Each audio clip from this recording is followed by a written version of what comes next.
Welcome to the War Archive, where wars become stories. On the morning calm of May 11, 1945, aboard the carrier USS Bunker Hill, weary sailors finally found a moment's reprieve.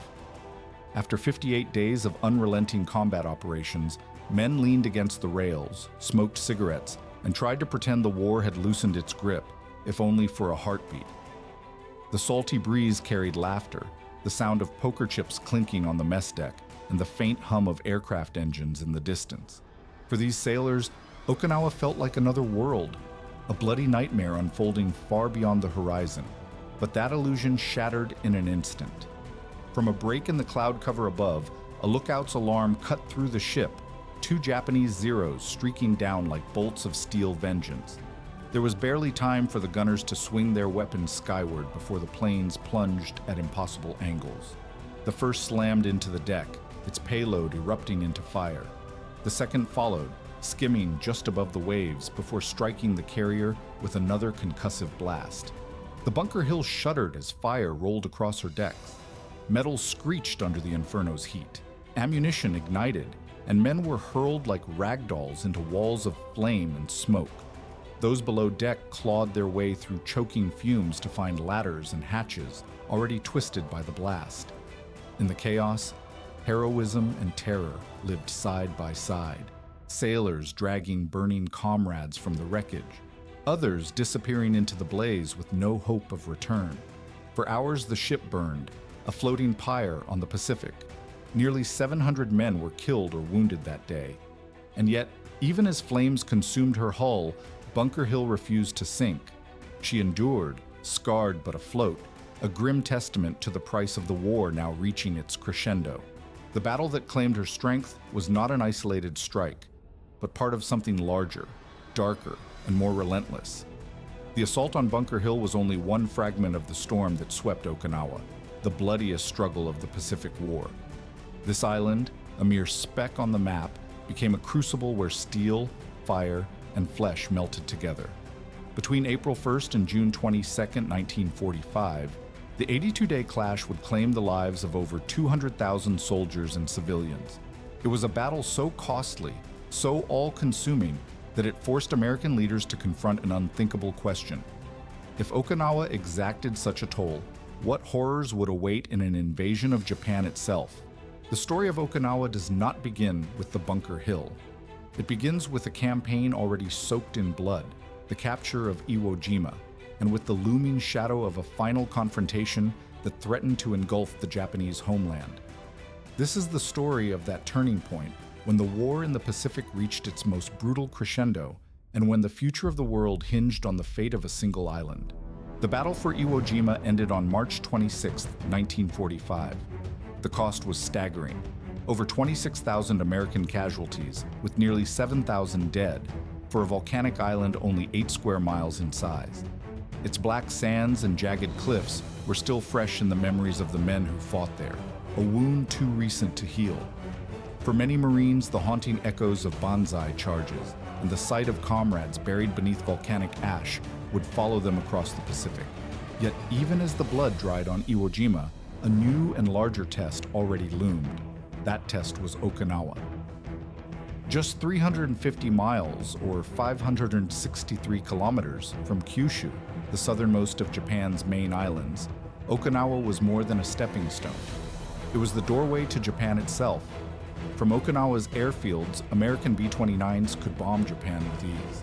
Its harbors promised anchorages for the fleets that would one day deliver an invasion force to Japanese shores. Whoever controlled Okinawa controlled the gateway to the home islands. The American planners gave the invasion a fitting name: Operation Iceberg. Like an iceberg, Okinawa's significance lay not just in what could be seen, but in the massive hidden dangers below the surface. Capturing it would require coordination on a scale never before attempted in the Pacific. The U.S. Army, Navy, and Marine Corps would combine their strength in a joint assault involving nearly 500,000 men and one of the largest fleets ever assembled. Command of the ground forces fell to Lieutenant General Simon Bolivar Buckner Jr., the son of a Confederate general from the Civil War. He led the newly created 10th Army, a hybrid force of 7 divisions, 3 Marine and 4 Army, battle-hardened by campaigns in the Pacific. Supporting him was Admiral Raymond Spruance, the quiet but brilliant naval strategist whose Fifth Fleet had already secured victories at the Philippine Sea and Iwo Jima. Under their leadership stood a staggering arsenal: 265 warships, 119 amphibious assault vessels, and over 200 auxiliary craft. It was not just an invasion, it was a storm of steel poised to break over Okinawa. But for all their numbers, the Americans carried something more than weapons with them. They carried dread. The lessons of Iwo Jima were burned into their minds. The Japanese defenders had fought not for victory, but for annihilation, refusing to surrender, preferring death to capture. Many American soldiers believed Okinawa would be worse. Whispers passed through the ranks that the island was defended by tens of thousands, hidden in caves, waiting. Men joked to keep fear at bay, but at night, in the dark silence before sleep, memories of Iwo Jima's cries and gunfire returned like ghosts. The stakes were clear. Okinawa was not just another battle, it was the rehearsal for the invasion of Japan. If the Americans could not secure this island, there would be no path forward. And if they did take it, the world would see just how heavy the price of invading Japan might be. As the calendar turned to late March, the countdown began. Ships massed in the Pacific, soldiers packed their gear, and the people of Okinawa braced themselves for a storm they could neither stop nor escape. What awaited both sides was not just a battle, but a cataclysm that would redefine the meaning of sacrifice and survival in the Pacific War. As the plans for Operation Iceberg solidified, the Pacific became a stage for the largest amphibious operation of the war. General Simon Bolivar Buckner Jr. oversaw the U.S. 10th Army, a force that embodied the hard lessons of every campaign before it. 7 battle-tested divisions stood under his command, 3 Marine divisions and 4 Army divisions, amounting to more than 180,000 combat troops. Behind them stretched a tail of engineers, medics, logisticians, and construction battalions, ready to build airstrips, repair roads, and turn conquered ground into launching pads for the final assault on Japan. But no matter how capable the 10th Army was, it could not succeed alone. The invasion required the might of the U.S. Navy, and for that, Admiral Raymond Spruance commanded the Fifth Fleet. Spruance was a reserved man, his voice calm, his manner quiet, but he carried the reputation of a strategist who rarely faltered. His fleet brought with it the thunder of 265 warships, battleships, cruisers, destroyers, and carriers, each bristling with firepower. Supporting them were 119 amphibious assault vessels and over 200 auxiliary craft, floating cities of steel that carried supplies, ammunition, and men across the restless Pacific. Together, Buckner and Spruance marshaled an invasion force the likes of which the world had never seen. And yet, despite the overwhelming scale, there was no celebration among the ranks. The men had seen too much. The scars of Guadalcanal, Tarawa, Saipan, Peleliu, and most recently Iwo Jima weighed heavily on them. They had learned that victory in the Pacific was never easy, never clean, never without a price measured in bodies and nightmares. Veterans spoke in hushed tones of Okinawa as the typhoon of steel, a phrase whispered by both sides that captured the sense of what was coming, a storm where human flesh would be ground beneath iron and fire. The atmosphere in the weeks leading up to the invasion was heavy with unease. Marines sharpened bayonets that many knew they might never draw in survival. Soldiers cleaned their rifles with the care of men preparing for last rites. Chaplains spoke words of comfort, their sermons sometimes drowned by the clatter of artillery drills from ships offshore. Cigarette smoke hung thick in the air as men wrote letters home, some hopeful, others resigned, folding them carefully as if they might outlast their authors. The commanders, too, understood the weight of what lay ahead. The American force dwarfed the expected Japanese defenders in numbers and firepower, but numbers had meant little at Iwo Jima. There, entrenched Japanese defenders had turned the island into a tomb for themselves and for thousands of Marines. Okinawa, far larger and home to nearly 400,000 civilians, promised to be even worse. Rumors filtered through the ranks, stories of elaborate tunnel systems, of defenders waiting silently in the hills, of suicide charges and civilians conscripted into service. Some dismissed these tales as exaggerations, but others carried them like stones in the pit of the stomach.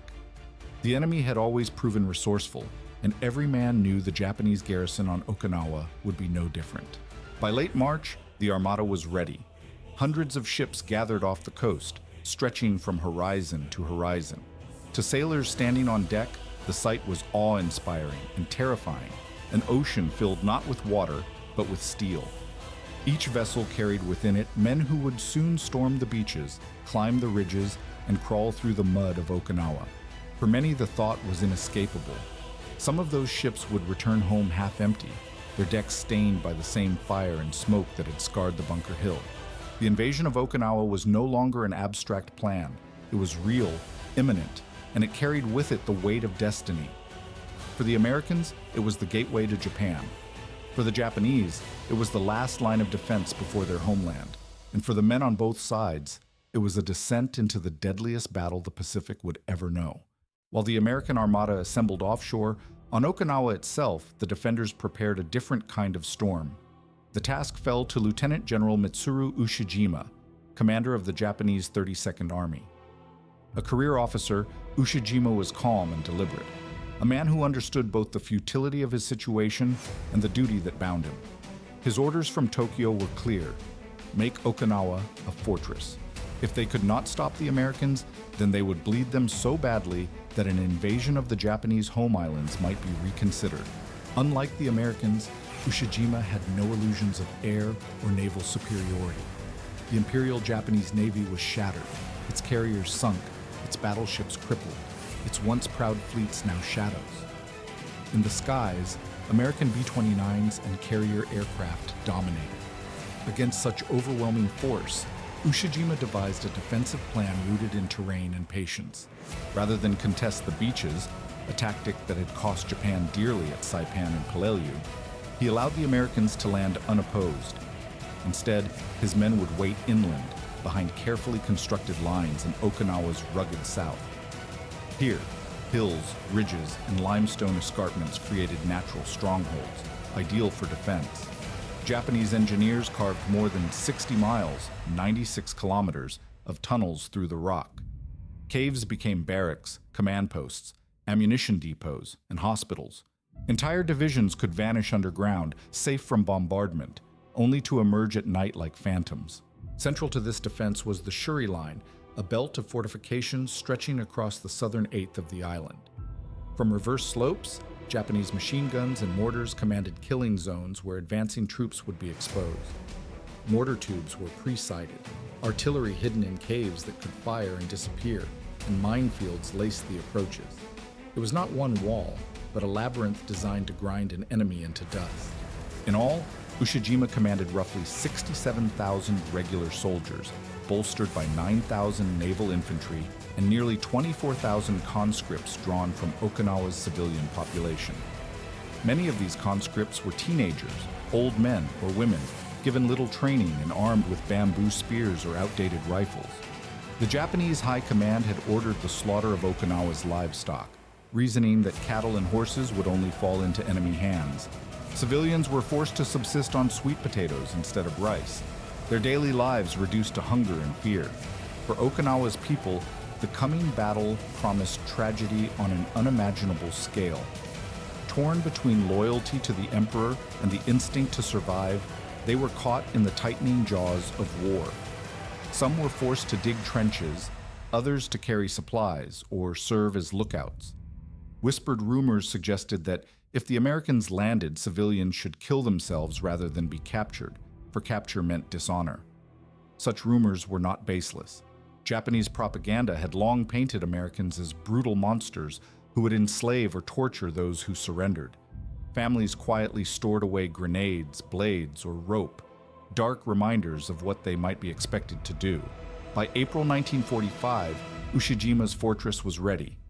The tunnels were stocked, the soldiers disciplined, the civilians conscripted. All that remained was to wait. Above ground, the island was eerily still. Villages abandoned, fields empty, animals gone. But beneath the earth, a silent army waited for the storm to come ashore. On March 25, 1945, the sea around Okinawa erupted in fire. The U.S. Navy opened a week-long bombardment, a rolling thunder meant to crush the island before the first Marine ever set foot on its beaches. Battleships and cruisers lined up offshore, their guns belching shells the size of small cars into ridges and hills suspected of hiding Japanese defenses. The earth itself seemed to convulse, great plumes of dust and rock clawing at the sky as the bombardment crawled across the island. Above, carrier-based aircraft screamed overhead in relentless waves. Dive bombers and fighters strafed roads, shredded villages, and cratered airstrips. For days, the skies were filled with the drone of engines and the rumble of detonations, a mechanical storm that never seemed to end. To men watching from the decks of ships, it looked as though nothing on Okinawa could have survived. Yet beneath the ground, hidden in their tunnels, the Japanese waited in silence, untouched by the fire raining down above. Even before the main assault, the Americans turned their attention to a smaller but vital prize, the Karama-Redo, a cluster of islets just west of Okinawa. On March 26th, Marines stormed the beaches, facing scattered but determined Japanese defenders. The fight lasted 5 days, brutal in pockets, but the islands were secured. For the fleet, Karama-Redo became a godsend, a sheltered anchorage where ships damaged by kamikazes could limp for repair and safety. It would prove indispensable in the weeks to come as the suicide planes grew ever more desperate. By the end of March, the bombardment intensified. Sailors leaned against railings to watch the glow on the horizon each night, flashes of fire against the black Pacific sky. The noise was constant, a background hum of war that made sleep impossible. Some whispered that the bombardment would kill every Japanese soldier on the island before the landing even began. Others, veterans of Saipan and Peleliu, shook their heads and muttered that the enemy was still there, waiting.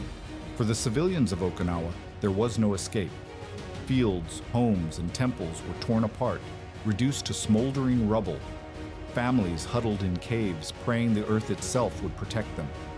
Every explosion shook not just the land, but the very spirit of the people trapped upon it. And still, beneath that shattered surface, the Japanese 32nd Army endured. Their tunnels absorbed the fire, their discipline held, their silence unbroken. When the shelling finally ceased on the eve of invasion, Okinawa looked ruined, lifeless.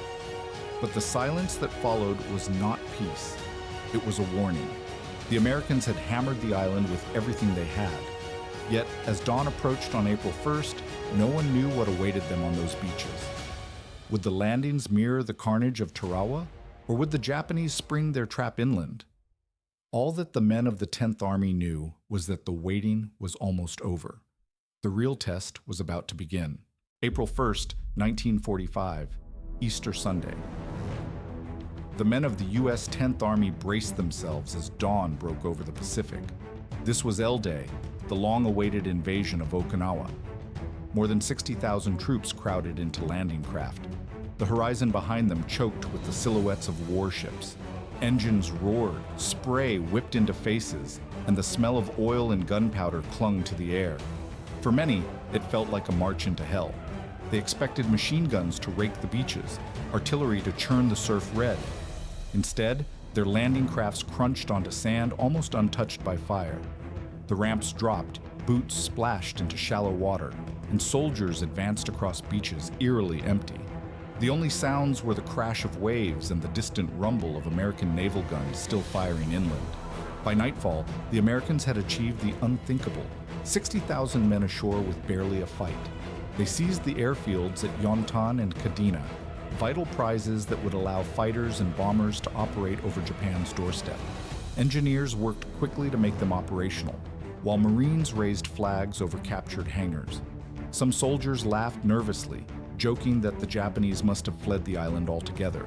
Others, veterans of past battles, felt only unease. It was too easy, or too easy. To the north, the Marines pressed forward into rolling hills and villages, encountering scattered resistance but little organized defense. To the south, the Army moved cautiously, probing toward the heart of the island. The contrast was striking. Children waving white cloths, old men staring silently from doorways, entire villages deserted. It was as if the land itself had been abandoned. But this quiet was not peace. It was part of Ushijima's plan. By luring the Americans inland, the Japanese hoped to draw them into the fortress defenses of the south. There, every ridge had been prepared, every cave fortified, every slope designed to bleed the invaders. On that first day, though, the Americans could not yet see the trap. The beaches belonged to them. The airfields were theirs. Okinawa's soil was beneath their boots, and for a fleeting moment, hope flickered that the battle might be easier than Iwo Jima or Peleliu. Yet in the distance, beyond the hills, Japanese soldiers lay in wait, listening to the sound of thousands of American boots moving closer. The storm had not broken. It was only gathering. As the Americans settled into their foothold on Okinawa, a desperate plan took shape hundreds of miles away in Japan. The Imperial Navy, once the terror of the Pacific, was broken. Its carriers were gone, its air wing shattered, its great battleships either sunk or trapped in harbor. And yet in April 1945, Tokyo ordered one last gesture of defiance. It was called Operation Tengo. At its center stood the Yamato, the pride of the Imperial Japanese Navy, the largest battleship ever built. Displacing 72,000 tons when fully armed, she carried 9 18-inch guns, so massive they could hurl shells the weight of small cars more than 20 miles.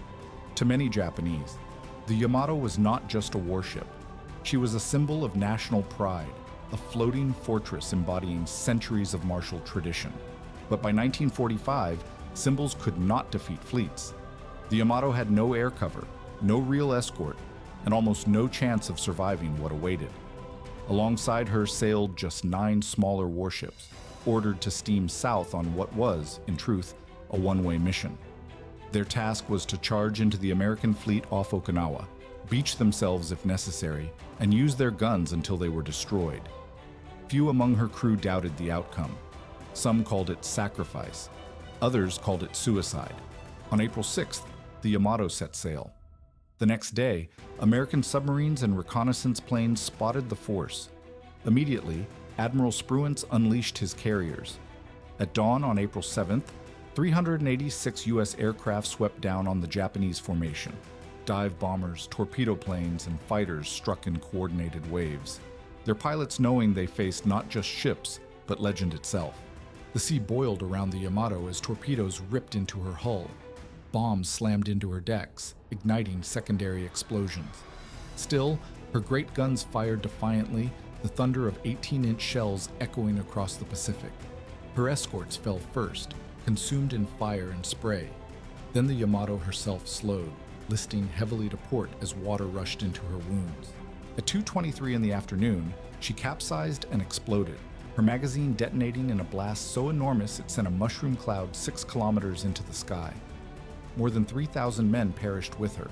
It was a tragic, almost ritual end for a ship that had come to symbolize Japan's war at sea. To the Americans, it was an anticlimax, the most powerful battleship in history reduced to a helpless target, destroyed not by dueling fleets but by air power's dominance. To the Japanese, it was a requiem, a sacrifice that reflected the nation's growing desperation. The Yamato's death signaled the twilight of Japan's navy. No more great ships would sortie to defend the homeland. Now, the defense of Okinawa fell entirely to the soldiers and airmen still clinging to the island. And with the seas and skies firmly in American hands, the land battle was about to begin in earnest. The calm of L-Day did not last. Within a week of the landings, the Americans advancing south reached the first of General Ushijima's true defenses, the Kakazu Line. It stretched across southern Okinawa, a jagged barrier of hills, ridges, and fortified caves. To the untrained eye, it was only landscape, but in reality, it was a killing field meticulously prepared to exact the highest possible price. On April 8th, the U.S. 10th Army launched its first assaults. Columns of infantry moved forward, supported by tanks and artillery. At first, the approaches seemed strangely quiet. Then, without warning, the hills erupted. Japanese mortars and artillery, pre-sighted with mathematical precision, crashed down upon the advancing troops. Machine guns opened up from hidden bunkers, their tracers cutting through the smoke. Soldiers found themselves caught in killing zones where every avenue of advance was exposed to overlapping fire. Entire platoons were shredded in minutes. Tanks, lured forward, were ambushed by concealed anti-tank guns or swallowed in pits and mines. The Japanese defenders did not reveal themselves until the Americans were deep into their sights, and then they struck with merciless efficiency. For the U.S. infantry, it was a nightmare. Men advancing into an invisible wall of fire, unsure from where the bullets came or how to strike back. The Americans responded with raw power. Artillery batteries pounded the hills, battleships offshore hurled shells the size of trees into suspected strong points, and aircraft raked the ridges with rockets and bombs. Yet when the dust settled, the defenders remained. The tunnels and caves had absorbed the fury, and the Japanese emerged once more to fight. For the soldiers who had walked ashore unopposed on L-Day, the Kakazu Line was a brutal revelation.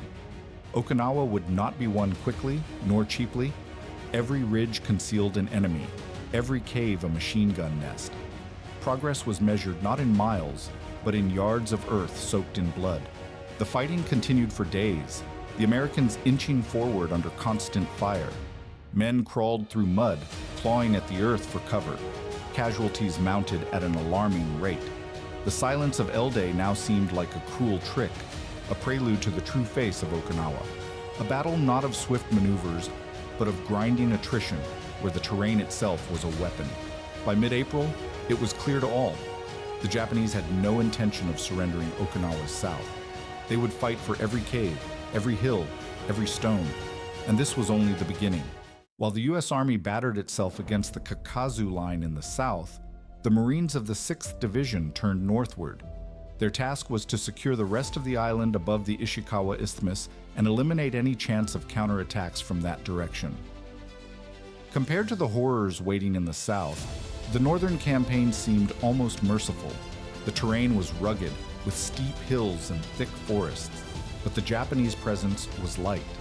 General Ushijima had deliberately stationed only small garrisons in the north, keeping the bulk of his strength entrenched in the fortress lines around Shuri.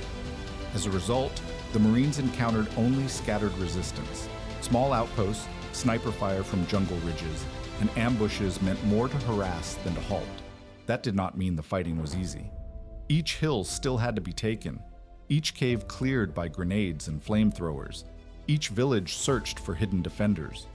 Marines advanced cautiously, wary of traps, and the cost was measured in steady streams of wounded evacuated to the beaches. Yet progress was undeniable. By mid-April, the Marines had captured the Motobu Peninsula after sharp clashes with Japanese naval infantry who fought to the last man. Soon after, they pushed onward to seize Ishima, a small island just west of Okinawa. Ishima became infamous not just for its strategic value. It provided another airfield for American bombers, but for tragedy. On April 18th, while reporting from the battlefield, famed war correspondent Ernie Pyle was killed by enemy fire. Pyle's dispatches had followed American troops across North Africa, Europe, and now the Pacific. His death struck a chord with soldiers and civilians alike. He'd given a human voice to the ordinary infantrymen, and now he shared their fate. By the end of April, the northern half of Okinawa was firmly in American hands. Supply lines were secure, airfields operational, and the island's civilians, confused, frightened, and often starving, were brought under tenuous Allied control. Compared to the southern struggle, the north seemed almost subdued, a series of sharp skirmishes rather than apocalyptic battles. But every Marine who glanced southward knew the truth. The fight for the north was merely a prelude. The real contest for Okinawa, the decisive clash that would determine the island's fate, was raging in the Shuri Line.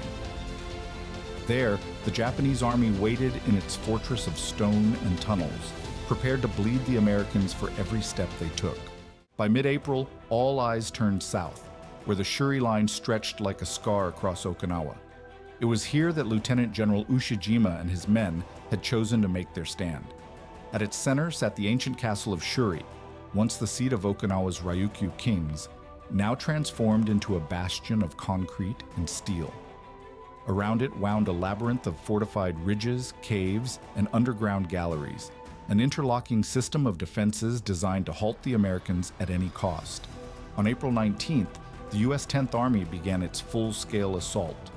To soften the defenses, the Americans unleashed one of the heaviest bombardments of the Pacific War. 650 aircraft screamed overhead, raining bombs across the hills. Offshore, 18 warships hurled salvo after salvo of shells, while more than 300 artillery pieces pounded the Japanese positions. The ground shook with the violence, dust and smoke cloaking the battlefield in an apocalyptic haze. Yet when the bombardment ended and the infantry moved forward, the Japanese rose from their tunnels almost untouched. Concealed in reverse slope positions and firing from interlocked fields of fire, they unleashed a storm of bullets and shells. American units advancing across open ground were cut to pieces. Mortars rained down with mathematical precision, while machine guns scythed through squads before they even reached cover. Every hill became a fortress. Names like Kakazu, Nishibaru Ridge, and Sugarloaf Hill seared themselves into memory as symbols of death. Companies were reduced to platoons, platoons to scattered survivors, as men crawled forward inch by inch, only to be driven back by counterattacks. Tanks bogged down in the mud or were knocked out by concealed guns. At times, progress was measured not in yards, but in feet. The psychological toll was as severe as the physical. Soldiers spoke of the uncanny silence between bombardments, knowing that behind it lay thousands of unseen defenders.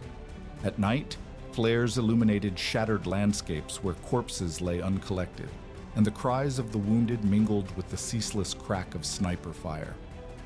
"The whole place stank of death," one Marine recalled, "and you knew every step forward would only make it worse." Still, the Americans pressed on. Artillery fire became constant, intended to keep the Japanese underground. Small squads learned to bypass strong points, isolating bunkers and sealing caves with flamethrowers and satchel charges. But every gain came at staggering cost. For the Japanese, the strategy was working. They had transformed the Shuri Line into a meat grinder, forcing the Americans to pay for each hilltop with rivers of blood. By late April, progress had slowed to a crawl. The Shuri Line was holding. The Americans had discovered the truth. Okinawa would not be a swift conquest, but a brutal war of attrition where the island itself had been turned into a fortress of despair. Amid the storm of steel and fire that consumed Okinawa, moments of extraordinary humanity flickered like fragile lights in the darkness. One of those lights was a quiet, wiry medic named Desmond Doss. Serving with the 77th Infantry Division, Doss was unlike most of the men around him. A devout Seventh-day Adventist and conscientious objector, he refused to carry a weapon. To many of his fellow soldiers, he seemed an oddity, even a liability, until the Battle of Hacksaw Ridge. Hacksaw Ridge was a jagged escarpment near Shuri, its cliffs rising sharply, topped with entrenched Japanese positions. To take it, American soldiers had to climb cargo nets under fire, emerging onto a plateau riddled with bunkers, caves, and interlocking fields of fire. Every advance met with torrents of bullets and grenades hurled from unseen hands. The ground quickly became a charnel house, littered with the wounded and dead. When the assault faltered and men began retreating, the cries of the wounded filled the ridge. Most were left behind, too injured to move, trapped in the kill zone. It was then that Desmond Doss, armed with nothing but his medic's kit and unshakable faith, climbed back up. Through the night and into the next day, Doss worked alone. Crawling through mud, smoke, and gunfire, he found the wounded, dragged them to the cliff's edge, and lowered them down with a rope sling he devised from knots he had practiced as a boy in Virginia. Again and again, he returned to the battlefield, ignoring the risk, driven only by the conviction that saving lives mattered more than taking them. By the time he was done, Doss had rescued an estimated 75 men. Some were friends who had doubted him, others strangers whose names he never learned. When he finally collapsed, his hands raw and his uniform stained with blood, those same comrades who once mocked him now called him a hero. For his actions, Desmond Doss became the first conscientious objector to receive the Medal of Honor. But beyond medals and accolades, his story resonated because it cut through the endless brutality of Okinawa. In a battle defined by attrition and despair, Doss proved that compassion could endure even in the crucible of war. The men who survived Hacksaw Ridge never forgot the sight of that lone medic silhouetted against fire and smoke, lowering the wounded one by one, whispering each time a simple prayer, "Lord, please help me get one more. By late April, the Shuri Line was battered but unbroken. The Americans hurled men and firepower against its ridges, but every gain was slow and bloody. For Ushijima's 32nd Army, the strategy of attrition was working. Yet among his staff officers, frustration grew. If they remained on the defensive forever, they risked being ground down to nothing. Some argued for a counterstrike, an offensive that might shake the Americans, buy time, and perhaps even drive them back. Ushijima hesitated. His instinct was caution, but pressure from his fiery chief of staff, General Isamu Cho, finally swayed him. On May 4th, the Japanese launched their great counteroffensive. It began with artillery, Japanese guns thundering from their caves, shells arcing across the battlefield into American lines. Then, under cover of darkness, infantry surged forward. In the eerie light of flares, they attacked in waves, hurling grenades and charging with bayonets. Some even attempted infiltration through American positions, slipping like shadows into the night to spread confusion. For a moment, it seemed the offensive might succeed. Local gains were made, and several American outposts were briefly overrun. But the scale of the American force was overwhelming. U.S. artillery and naval gunfire responded with devastating accuracy, lighting the ridges in a ceaseless bombardment. Tanks and machine guns cut down advancing infantry. The Japanese had stepped out from their protective tunnels, and in doing so, exposed themselves to annihilation. By May 6th, the counteroffensive was broken. The Japanese suffered more than 7,000 casualties and lost irreplaceable artillery pieces dragged into the open to support the attack. For Ushijima, the decision to abandon his defensive strategy, even briefly, had cost him dearly. Cho had promised bold action. Instead, his gamble had accelerated the destruction of their army. For the Americans, the failed offensive was both relief and revelation. Relief because the counterattack had been contained. Revelation because it showed that despite their tenacity, the Japanese were not invincible. The war of attrition would continue, and though the price would be horrific, the Americans knew now that Okinawa would fall. It was only a matter of time. Still, the counteroffensive left scars. Survivors spoke of the chaos of night fighting, the screams, the confusion, the desperate clash of men in the dark. For many, it was proof that Okinawa was not merely a battle of trenches and artillery, but a descent into something primal, where every hill and every night tested the limits of endurance. In mid-May, as the Japanese reeled from their failed counteroffensive, nature itself joined the battle. On May 22nd, the spring rains arrived. For a week, Okinawa became a swamp. The red earth dissolved into rivers of mud that swallowed boots and clogged rifles. Jeeps and tanks bogged down in fields that turned into quagmires. Soldiers trudged forward drenched, their uniforms plastered to their skin, their foxholes filling with water until they were forced to dig deeper into muck that stank of rot and blood. The rains did more than slow movement. They eroded morale. Letters home described the battlefield as a sea of filth, where the dead could not be buried and the wounded lay shivering under tarps that collapsed beneath the downpour. Supply lines faltered as trucks stalled in the mire. For many, the mud felt like an enemy as relentless as the Japanese. But if the land was miserable, the seas around Okinawa were hellish. The Japanese unleashed the most ferocious wave of suicide attacks the Pacific had ever seen. Hundreds of kamikaze planes hurled themselves at the U.S. fleet in coordinated strikes. Radar picket destroyers, small ships stationed far from the main fleet to provide early warning, bore the brunt of the assault. Their thin hulls could not withstand the impact of aircraft packed with explosives. Time and again, sailors watched comrades consumed in fire as kamikazes slammed into decks, detonating fuel and ammunition. On May 11th, 2 kamikazes struck the carrier Bunker Hill, killing or wounding nearly 700 men in a matter of minutes. 3 days later, the Enterprise was hit and forced to withdraw, a bitter blow for a ship that had fought since the earliest days of the war. By battle's end, nearly 1,900 kamikaze sorties had been launched. They sank 26 ships, damaged 164 others, and killed almost 5,000 American sailors. The cost in Japanese pilots was staggering.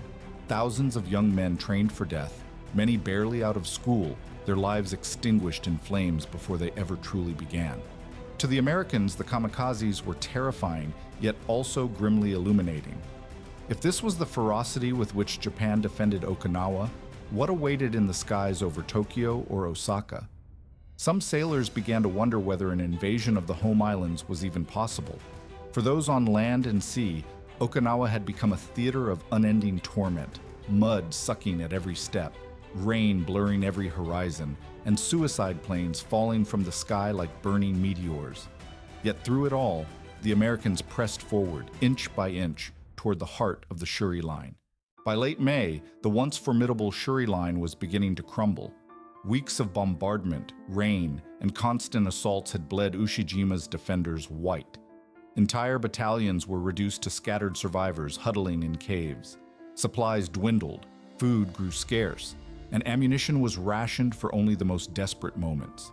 Still, the Japanese clung to their positions, their commanders determined to hold every yard as long as possible. For the Americans, progress remained agonizingly slow.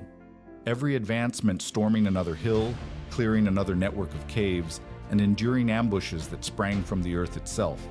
Yet gradually, the line began to give way. American infantry adapted, isolating strong points rather than charging headlong into fire. Tanks, artillery, and flamethrowers worked in concert, sealing caves with fire and explosives until nothing stirred inside. Slowly, methodically, the fortress was being dismantled. The strain on the defenders was immense. Disease spread through the ranks. Soldiers weakened by hunger and exhaustion fought on in rags, their uniforms tattered, their weapons rusted from the unending rain. Officers pleaded for reinforcements, but there were none left to give. By late May, the 32nd Army faced the grim reality. The Shuri Line could no longer be held. On the night of May 24th, Ushijima ordered the first staged withdrawals. Under cover of darkness, the 62nd Division slipped away from its battered positions, leaving behind only small groups to harass the advancing Americans. The retreat was orderly at first, but costly. Many units moving southward were caught in American bombardments or cut off by sudden thrusts. Others starved or collapsed from exhaustion on the roadside. Even as his army staggered backward, Ushijima sought to mask the retreat. Counterattacks flared to slow the Americans, buying precious hours for the withdrawal to the Kian Peninsula. But each action came at a price. Thousands of irreplaceable men lost in battles that could not be won. By the end of May, Shuri Castle itself, the symbolic heart of Okinawa, lay in ruins. American artillery reduced its ancient stone walls to rubble, burying centuries of Okinawan history beneath the debris of modern war. For the people of Okinawa, the destruction of Shuri was more than a tactical defeat. It was the loss of a cultural soul. The Shuri Line had done its work. It had delayed the Americans for nearly 2 months and inflicted staggering casualties. But now, it was gone, its defenders dead, scattered, or retreating south. The final act of the battle was about to begin. As the Japanese army pulled south toward the Kian Peninsula, another battle ignited to the west. The Oruku Peninsula jutted into the East China Sea like a spear, its rocky shoreline sheltering a Japanese naval base. Here, Admiral Minoru Ota commanded thousands of naval personnel. Sailors turned infantry, officers stripped of their ships and forced to fight on land. Though they lacked the training of seasoned soldiers, their determination to resist was no less fierce. On June the 1st, the U.S. 6th Marine Division landed on Oruku's beaches. What began as an amphibious thrust quickly descended into savage combat. The Japanese defenders had transformed the naval base into a warren of bunkers, caves, and fortified buildings. Every warehouse became a strong point, every trench a death trap. For 10 days, Marines fought block by block, clearing positions with grenades, flamethrowers, and bayonets. Smoke hung heavy over the peninsula as the battle raged in close quarters. The Japanese fought with grim resolve. Some sailors charged in desperate counterattacks, wielding pistols, rifles, even improvised explosives. Others refused to yield their positions until fire consumed them. On June 13th, Admiral Ota sent his final message to Tokyo, praising the bravery of Okinawa's people and lamenting the destruction wrought upon them. Shortly after, he and his staff committed suicide within the naval tunnels, sealing their loyalty with death. For the Marines, Oruku was a costly diversion. Nearly 2,000 Japanese were killed in the fighting, while American casualties mounted into the hundreds. The battle underscored a sobering truth. Even in defeat, even isolated and without hope, the Japanese would resist until annihilation. When Oruku finally fell, the Marines turned their gaze southward once more. Ahead lay the Kion Peninsula, where the remnants of Ushijima's army prepared their final stand. The struggle for Okinawa was entering its last brutal chapter. By early June, the shattered remnants of the 32nd Army withdrew to the Kion Peninsula at Okinawa's southern tip. Here, amidst ridges and cliffs overlooking the sea, General Ushijima prepared his final line of resistance.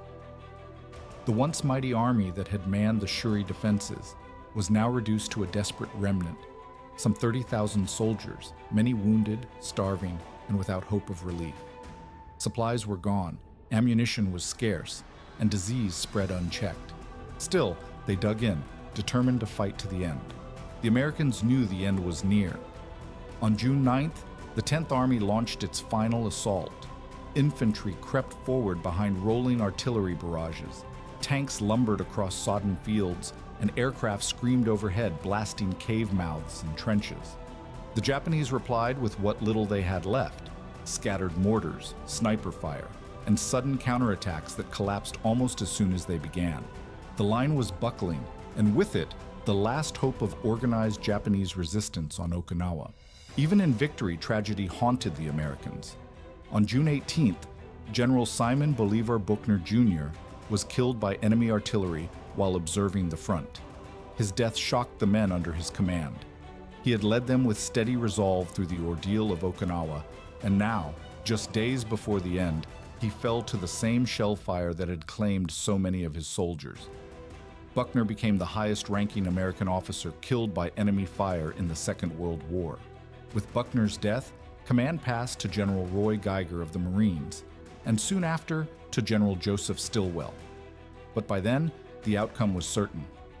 On June 19th, American forces shattered the Kion Line, breaking through the last defensive ridges and pouring into the peninsula. Japanese resistance dissolved into pockets of desperate fighters, many choosing suicide over capture. On the night of June 21st, realizing the battle was lost, General Ushijima and his chief of staff, General Cho, prepared for ritual suicide. In their final hours, Ushijima remained calm, dignified, even as the world around him collapsed. Before dawn, the two men committed seppuku in a cave overlooking the sea, their deaths marking the symbolic end of the Battle of Okinawa. The fighting did not end instantly. Small groups of soldiers continued to resist for days, but the organized defense was gone. The island had been consumed in fire, and now, at last, the storm began to quiet. When the guns finally fell silent in late June 1945, Okinawa lay in ruins. The island had become a graveyard.